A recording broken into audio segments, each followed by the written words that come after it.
ధనుర్మాసమంటే శూన్యమాసమని. ఈ నెలలో పెళ్ళిళ్ళు, గృహప్రవేశాలు వంటి శుభకార్యాలు చెయ్యకూడదని అంటారు. ఇంత పవిత్రమైన నెలలో ఇవి నిషిద్ధమెందుకు? ఈ వీడియోలో వివరంగా తెలుసుకుందాం.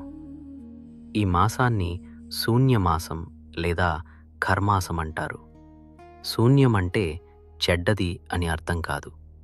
ఇది కేవలం లౌకిక కార్యక్రమాలకు శూన్యమని అర్థం.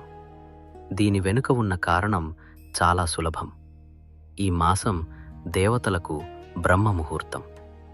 ఈ నెల మొత్తం మన దృష్టి కేవలం భగవంతుడిపై, ఆరాధనపై మరియు పారాయణంపై మాత్రమే ఉండాలి. ఒకవేళ మీరు ఈ సమయంలో వివాహం లేదా గృహప్రవేశం వంటి పనులు పెట్టుకుంటే మీ మనస్సు పూర్తిగా ఖర్చులు, పనులు మరియు బంధువుల హడావిడి చుట్టూనే తిరుగుతుంది.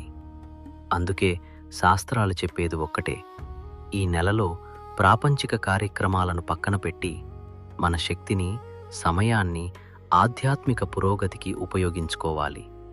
కాబట్టి ధనుర్మాసం చెడ్డది కాదు, అది మన ఆత్మకు అత్యంత శుభప్రదమైన మాసం. అందుకే వీటిని పీడదినాలు అని అనుకోకుండా దీని వెనుక ఉన్న అంతరార్థాన్ని తెలుసుకోవాలి.